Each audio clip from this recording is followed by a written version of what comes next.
y caracterizado de muchas maneras.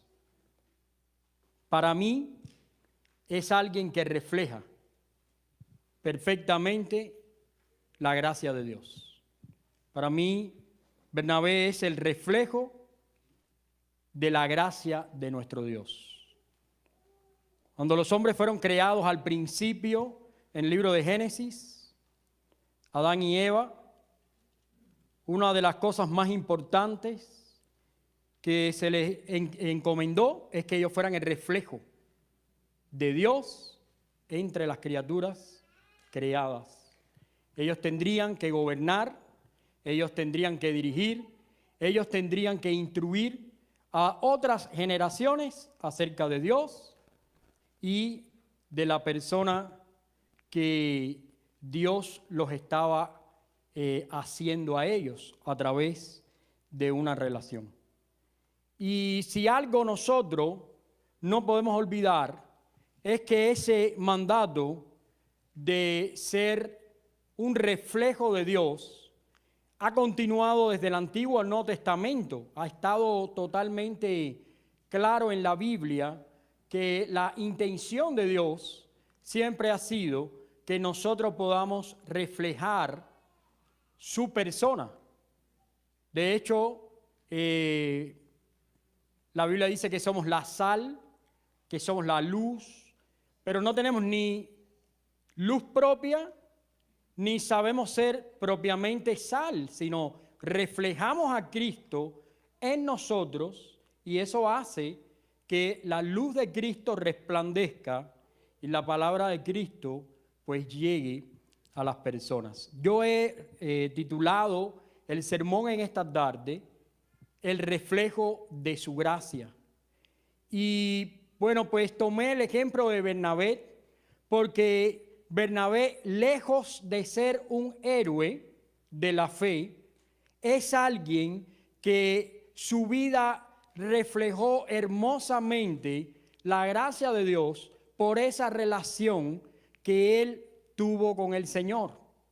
Si profundizamos en la vida de Bernabé, tuvo puntos fuertes, tuvo problemas también, complicaciones, ahorita lo vamos a ver, pero la verdad es que fue un hombre que reflejó la gracia de Dios porque Jesús impactó su vida de tal manera que toda su personalidad fue sustituida por la personalidad de Dios.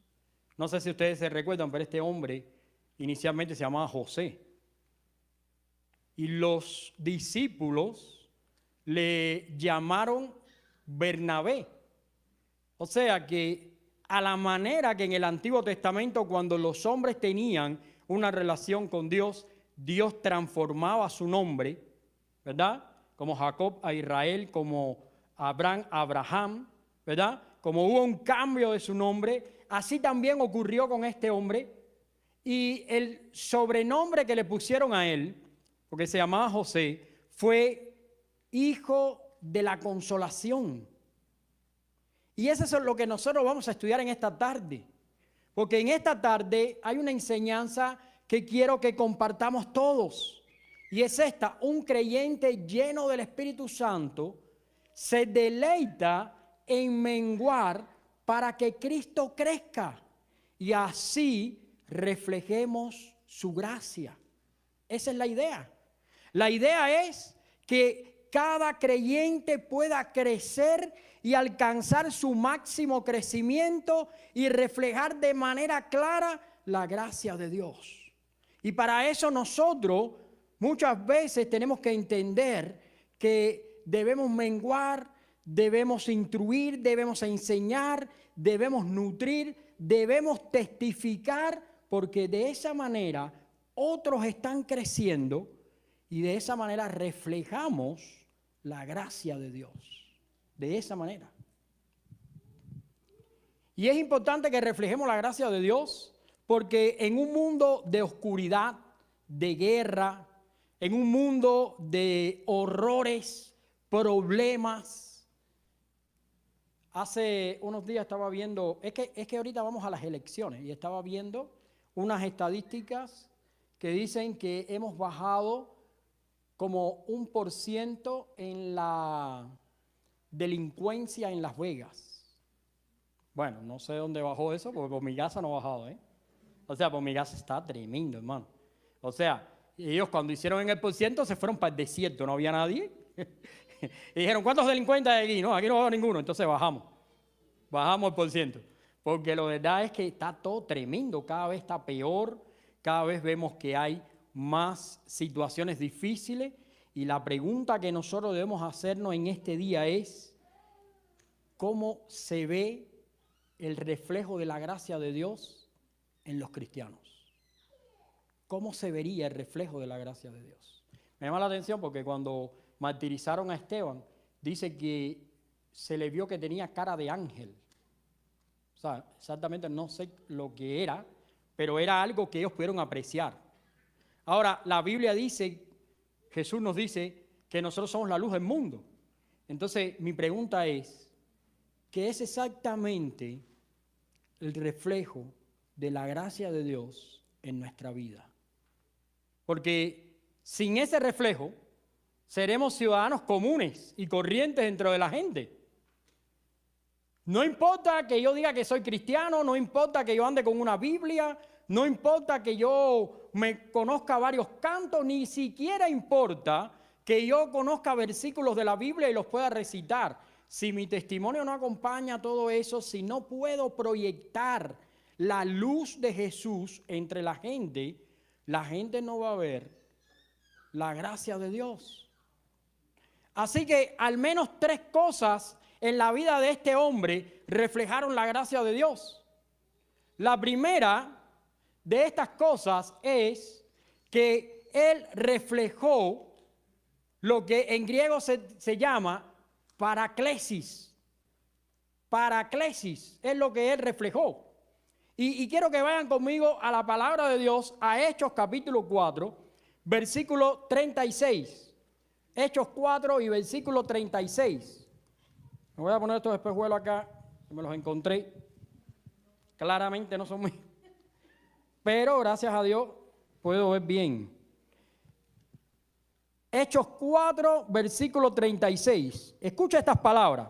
Entonces José, se llamaba el hombre, a quien los apóstoles pusieron por sobrenombre Bernabé, que traducido es hijo de consolación, levita, natural de Chipre. El nombre que le dan los apóstoles es el hijo de consolación, un nombre que significa, o la palabra que usaron fue paraclesis. Ahora, ¿qué significa exactamente eso? ¿Por qué ese nombre para esta persona y qué significa ese nombre para nosotros hoy? Bueno, quiero decirte que paraclesis es la consolación, la exhortación, es el ánimo, la fortaleza que una persona espiritualmente le puede dar a otro. Cuando uno está dándole ánimo a una persona, cuando uno está ayudando espiritualmente a una persona, cuando uno está orando por una persona, uno está haciendo paraclesis. Porque uno está dándole apoyo, uno le está ayudando. No por gusto, Jesús nos dijo a nosotros que nos convendría que Él se fuera porque recibiríamos ¿a quién? Al Espíritu Santo. Pero lo interesante es que en el griego Él nos dice que era el Paracletos. O sea, era la persona que nunca se va a separar de nosotros, que va a estar guiándonos, llevándonos, exhortándonos y poniéndonos delante de Dios todo el tiempo. Así que si nosotros tenemos al Espíritu Santo en nuestra vida, que es el Paracletos, ¿cómo debería ser nuestra vida? Debería ser una imagen y una proyección de la paraclesis de Dios.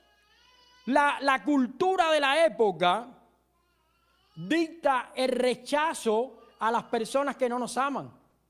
Pero Bernabé fue capaz de ir en búsqueda de alguien que había perseguido cristianos, de alguien que había tratado mal a las personas, que había sido agresivo y fue capaz de arriesgar su vida porque quería mostrar la gracia de Dios a alguien llamado Saulo. Fíjense qué interesante, qué interesante. En la iglesia primitiva de Jerusalén, el miedo y la sospecha eran reales. Porque esto que ocurre hoy día aquí entre nosotros no se podía tener en el tiempo en que Cristo y un poco después los apóstoles estaban diseminando el evangelio. Porque una reunión cristiana en tiempo de ciertos emperadores podía provocar una persecución y dar muerte a los cristianos.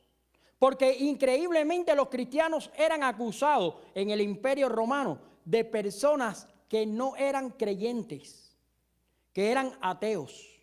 Y todos los romanos creían que eso hacía que los dioses se enojaran y vinieran terremotos y vinieran sequías y se producieran fuegos y vinieran epidemias y castigaran al pueblo de Roma. Así que cuando ellos veían a un cristiano, veían a alguien que estaba desafiando a los dioses, que estaba haciendo algo mal, porque solo creía en un Dios.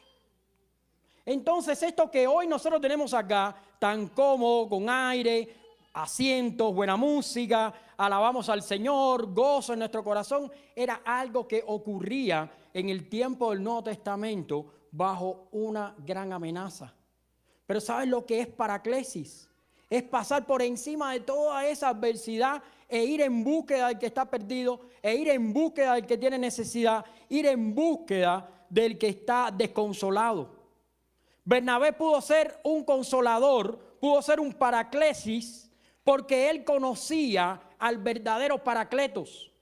Porque ser alguien que ayudaba a otro no era algo que iba a nacer en él independiente de su relación con Dios.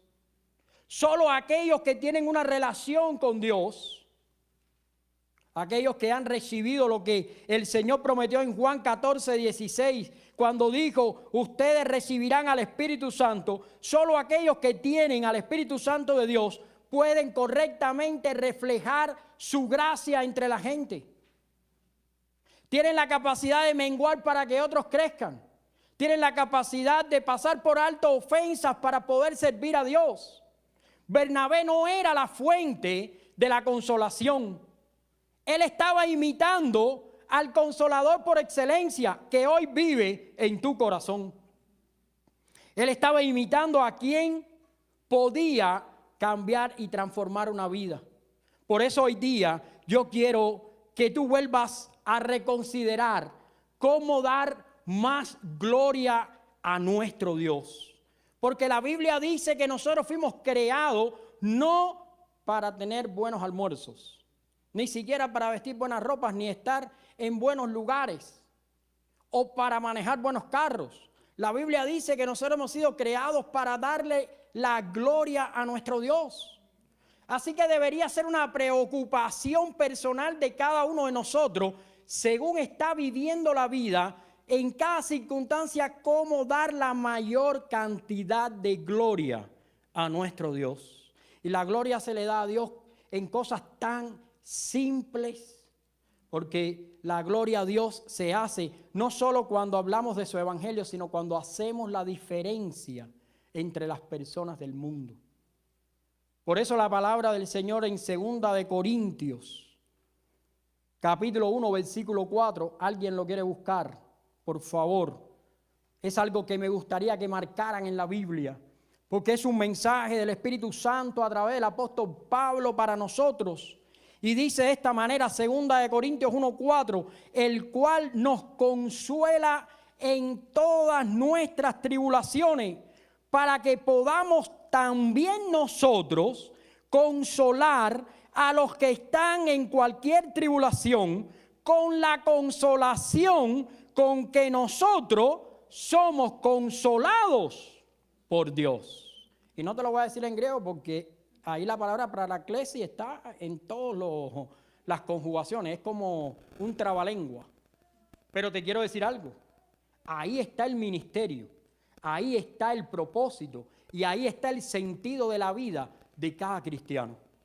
Sí, verdaderamente pasamos por grandes tribulaciones, pero tenemos al Paracletos, el cual nos hace paraclesis, nos consuela y nos prepara para nosotros dar paraclesis a todos los que están sufriendo, y no con mentalidad propia ni por experiencia propia, sino para que nosotros consolemos a otro con la misma consolación con la que nosotros fuimos consolados.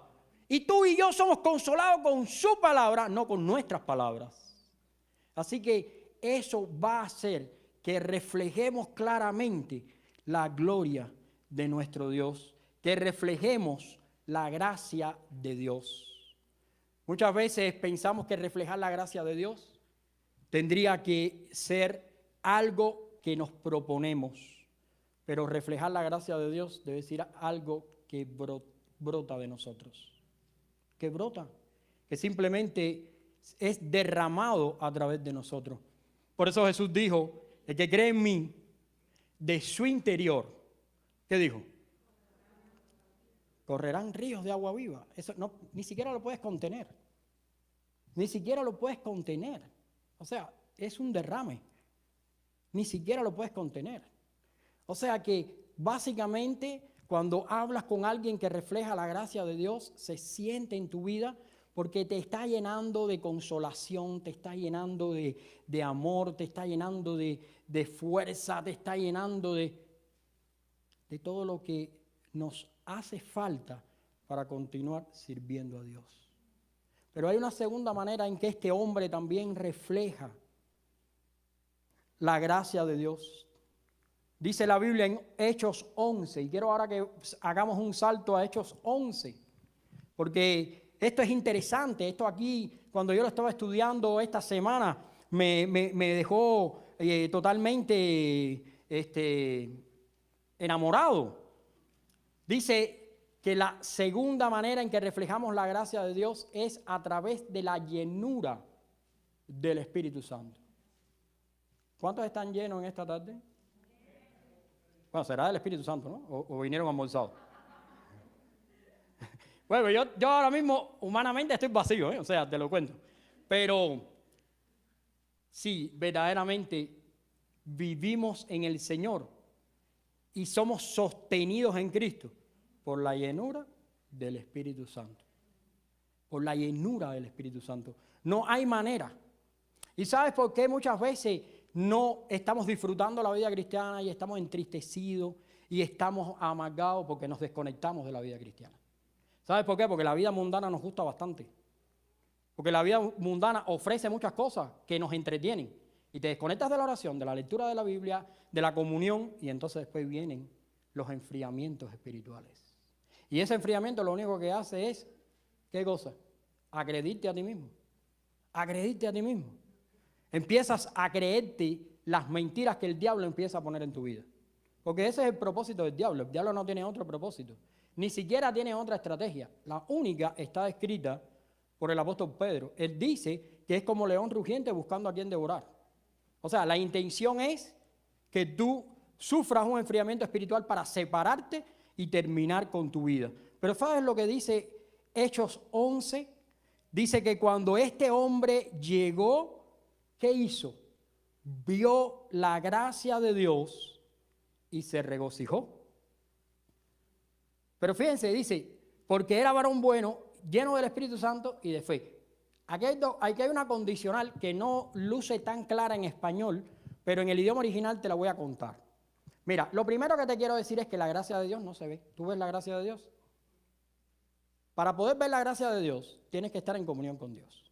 Cuando dice que es bueno, lleno del Espíritu Santo y de fe, lo que te está diciendo es que él tenía una comunión tan grande que comenzó a ver la gracia de Dios. Ahora, ¿cómo luce la gracia de Dios? Bueno, la gracia de Dios se puede ver cuando vemos los testimonios y las transformaciones en las personas. Eso es lo que él estaba viendo.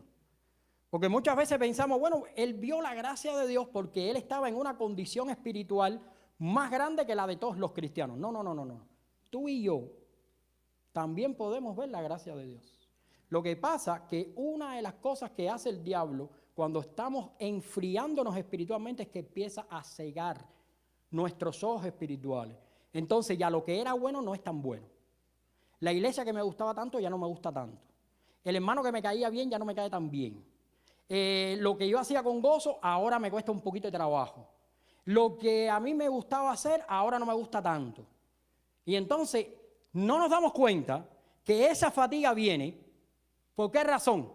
Porque estamos desconectados, estamos un poquito fríos. ¿Y qué es lo que ocurre con eso? Necesitamos ir a una comunión más profunda con Él, porque una vez que tú tengas una comunión más profunda con Jesús, empiezas a ver las cosas de otra manera.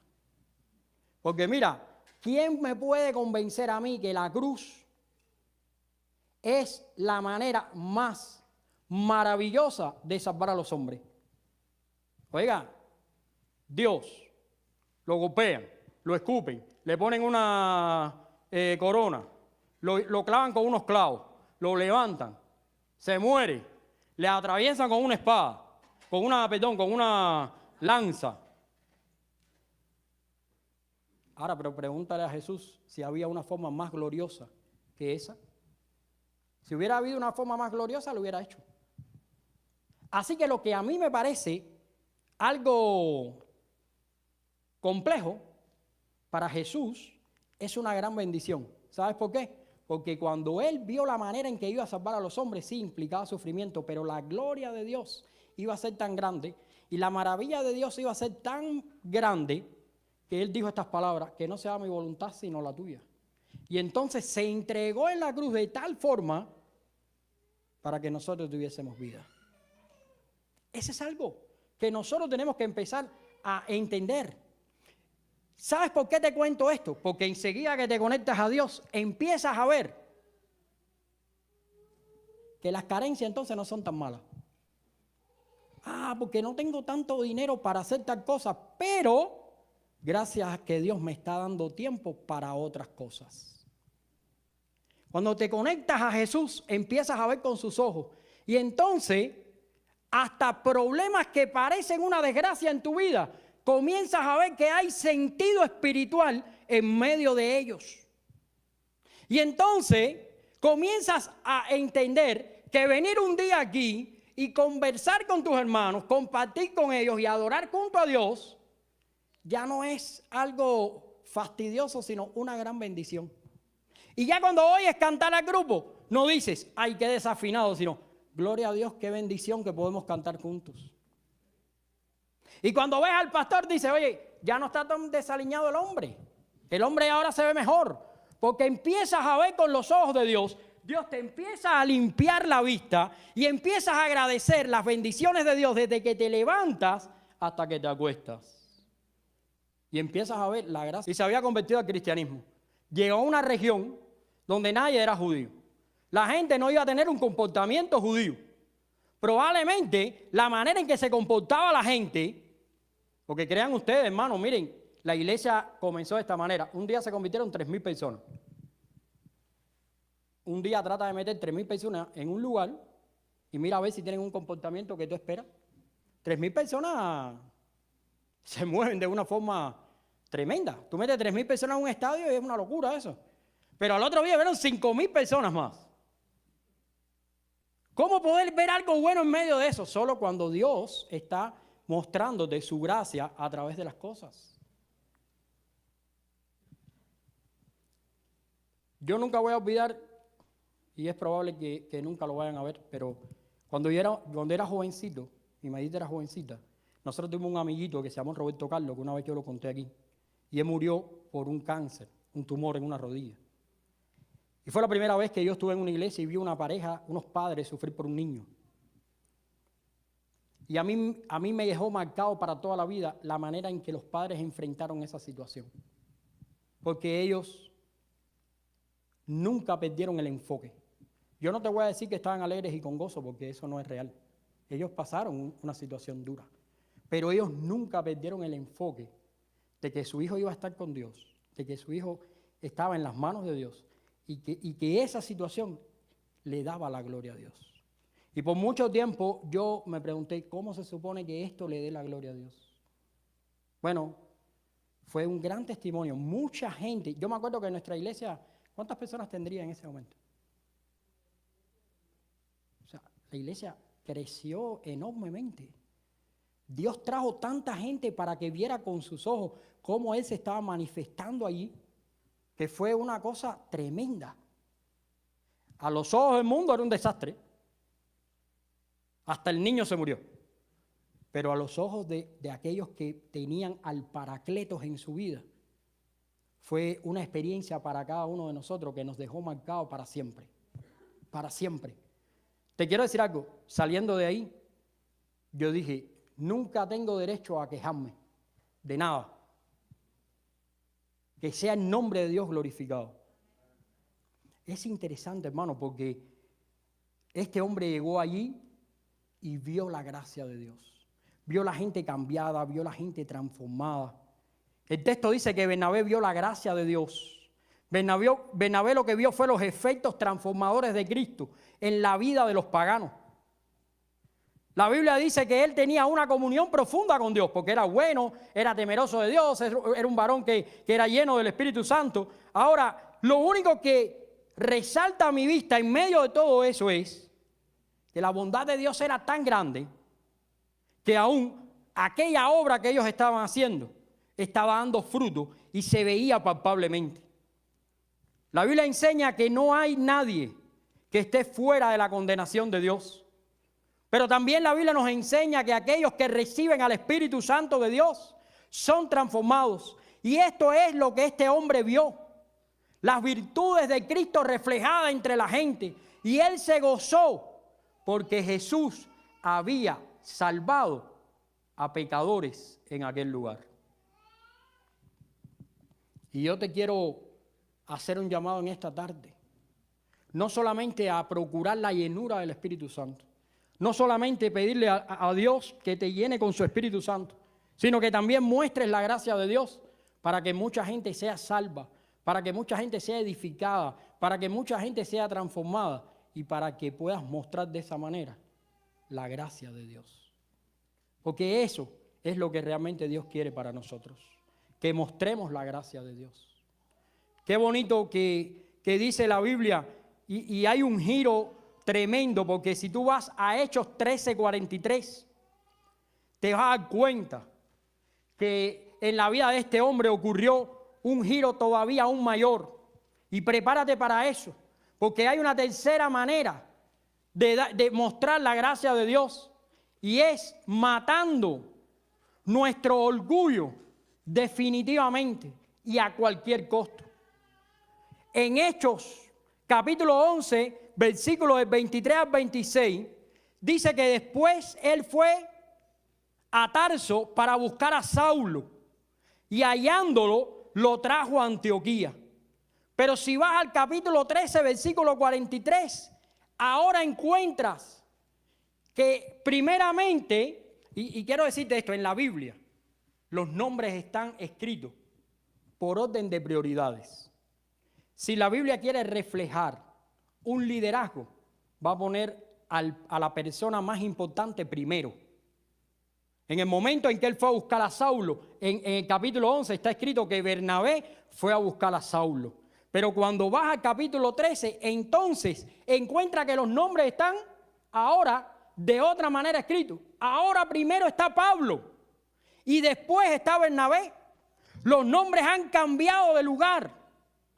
Pablo entonces emerge a partir del capítulo 13 como un teólogo y predicador, y Bernabé pasa voluntariamente a un segundo plano. La Biblia no dice que habían celos, que había competencia, que habían reclamos de autoridad, que habían problemas entre ellos. La Biblia no dice eso. La Biblia dice que Bernabé fue capaz de ceder su lugar al hermano que estaba creciendo. Y qué bendición cuando nosotros estamos en el cuerpo de Cristo y podemos dar lugar y espacio a que otros puedan crecer y también mostrar la gracia de Dios. Querido hermano, y esto es para todos. La máxima comunión con Dios no solamente es ser salvo, es servirle. Así que hay un espacio para todos los que hoy están en este lugar. Seguramente Dios quiere hacer algo contigo. Y seguramente Dios no te ha traído por casualidad. Seguramente Dios en su plan, antes de la fundación del mundo, creó un plan para que tú participaras de él. Y hay algo que tú tienes que hacer. Y lo primero que el diablo quiere cuando rompe la comunión de los creyentes es que los creyentes dejen de servir a Dios. Porque cuando tú haces eso, sigues el ejemplo del diablo. Porque cuando tú estudias la persona de Satanás en la Biblia, te das cuenta que era alguien que estaba al servicio de Dios, rompió su comunión con Dios y renunció a servirle. Así que la manera en que más parecido tomamos de ese ser es cuando rechazamos servir a Dios y decimos, no quiero hacerlo, quiero vivir. Necesitamos servir a Dios, todos. Aquí hay mucha gente que todavía puede venir aquí a cantar, hay mucha gente que puede diaconar, hay muchos paraclesis entre nosotros, hay mucha gente que puede hacer oración, que puede hacer evangelismo, hay mucha gente que puede hacer tantas cosas. Y tenemos que aprender que cuando la gracia de Dios se manifiesta en nuestra vida, nos invita a ceder nuestro lugar. Y mi pregunta en esta tarde, ¿estás listo para ceder tu lugar? ¿Y estás listo para tomar un lugar?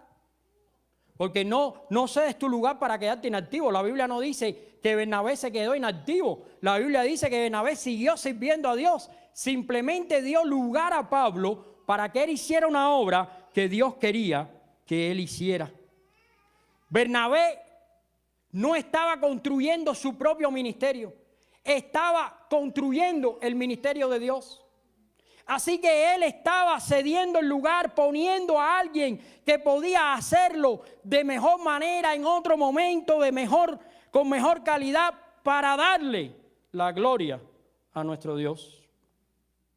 El verdadero protagonista de la misión es Dios. No es ni Bernabé, ni Pablo, ni ninguno de nosotros. Es Jesucristo, que está llamando a las naciones y te está llamando a ti y a mí a cumplir el pacto en Génesis 15. Ese pacto que un día hizo con Abraham y que todos los días de la historia está cumpliendo entre nosotros. Quiero reflejar nuevamente la enseñanza en esta tarde. Y la enseñanza es esta. El creyente lleno del Espíritu Santo se deleita en menguar para que Cristo crezca. Y así refleja su gracia. Ahora, la pregunta que nos condujo en este sermón, ¿cómo reflejar la gracia de Dios? Primero, haciendo paraclesis. ¿Sabes lo que significa hacer paraclesis? Ve a dónde está tu hermano, háblale, ámalo, pregúntale qué necesidad tiene y ayúdalo. Ayúdalo. Segundo, llenándonos del Espíritu Santo de Dios para empezar a ver las bendiciones de Dios. Para empezar a ver el regalo de Dios entre nosotros. Y tercero, matando nuestro yo a cualquier costo y poniendo a Jesús delante. Mira, hasta ahora, pero no me voy a ir sin decirlo, hasta ahora te hablé de que tú tienes que ceder tu lugar para que un hermano crezca, pero te voy a decir más. Hay veces tenemos que ceder nuestro yo y nuestros proyectos para que Cristo crezca en nosotros. Porque ¿sabes qué? Que muchas veces Cristo se queda enano en nosotros. Yo me acuerdo cuando era un niño que siempre me decían, bueno, el niñito de Belén que nació entre nosotros. El niñito de Belén que nació. Yo me pregunto, ¿qué tamaño tendrá el niñito de Belén? Porque muchas veces somos tan desobedientes que el niño no crece, se pasma. Nunca llegamos a una estatura donde reflejamos la plenitud de Cristo. Vivimos en ciclo. Yo quisiera que usted hiciera un ejercicio. Mira, si usted estudiara psicología pastoral, usted hiciera un ejercicio. Yo le voy a enseñar un ejercicio profundo. Le voy a enseñar un ejercicio. Y eso se estudia en el seminario, no de la manera que se estudia la psicología del mundo, sino la manera pastoral es con la Biblia. Le voy a hacer un ejercicio. Mira, cada vez que tú te sientas mal espiritualmente, escríbelo en una hoja y ponle la fecha. Y cada vez que tú te sientas bien espiritualmente, ponle la fecha en una libreta. Así, divide la libreta a la mitad. En una hoja pone, no, enero 12, me quiero ir de la iglesia. En la otra parte, agosto 45, me encanta la iglesia. Noviembre 37, me caen mal todos los hermanos. Febrero del próximo año. Qué maravilla esto, hermano. Un gozo del Señor. Y cuando pasen 5 años, léete eso para que tú veas que vives en ciclo. Una y otra vez las mismas cosas. Una y otra vez los mismos problemas. Una y otra vez las mismas quejas. Una y otra vez las mismas caídas. ¿Y tú sabes por qué pasan esas cosas en nuestra vida? Porque el niño de Belén no está creciendo. No reflejamos la gracia de Dios. Porque venimos a la iglesia con la mentalidad de que voy a recibir. Pero hasta que no te involucres a dar, las cosas no van a cambiar. Y eso es algo que en el seminario estuvimos haciendo desde que entramos y hasta que salimos. Y sabe que es realmente impactante. Yo, por ejemplo, aquí he llenado una libreta de quererme ir. Tengo una libreta llena que dice, me quiero desaparecer del mapa. Así que si te ha pasado, no te culpo. Pero ¿sabes qué? Todavía está Cristo. Todavía mi vida se la debo a Él. Mi bienestar es para Él. Todavía no me puedo concentrar en mí porque estoy concentrado en Jesús. Así que algo así te ha pasado. Ponlo en las manos de Dios y continúa adelante, caminando para el Señor. Y despójate de todas esas cosas y empieza a reflejar la gracia de Dios, que es a lo que estamos aquí. Si Dios hubiera querido que nosotros hubiera una vida de comodidad, nos hubiera mandado en el vientre de nuestra madre con un sofá cada uno. Pero no lo hizo. Digo más, dijo, en el mundo tendréis aflicción. Pero confiad, he vencido al mundo. Quiero concluir. La vida de Bernabé nos desafía a evaluar nuestro propio corazón. ¿Somos un reflejo realmente de la gracia de Dios? ¿Estamos dispuestos a renunciar a todo y ponernos a los pies de Jesús? No salgamos de aquí intentando ser como Bernabé por nuestras propias fuerzas. Bernabé, si tú vas a Gálatas 2:13, Bernabé cayó en pecado. Ahí lo dice, porque es un hombre. Porque aquí el punto no es la persona de Bernabé. Aquí el punto es la persona de Cristo Jesús, que transformó a un hombre que se llamaba José en alguien que se llamó Bernabé. El verdadero Bernabé, el verdadero Paracletos, el verdadero Paraclesis es Jesús, el Hijo de Dios, el Hijo de la consolación, el que nos ha consolado, el que pagó por nuestros pecados. Rinde tu vida, rinde tu recurso, rinde tu reputación, rinde tu razón y tu corazón y permite que Él sea el único protagonista de la historia. Que el Señor les bendiga. Oremos al Señor. Padre, gracias te damos en esta tarde, porque tú eres bueno y para siempre es tu misericordia. Te doy la gloria, la honra y la alabanza, oh Dios, y te pido que nos bendigas. Señor, tú obraste en el corazón y la vida de Bernabé y lo convertiste en alguien capaz de consolar, capaz de ver tu gracia manifestada entre la gente, capaz de hacer tu voluntad. Ayúdanos a nosotros, Señor, para que tu luz sea reflejada en nuestras vidas. En el nombre de Cristo Jesús. Amén. Que el Señor les bendiga, hermanos. Solo quiero que adoremos a nuestro Dios con un canto y recordar a los hermanos diáconos que terminando el servicio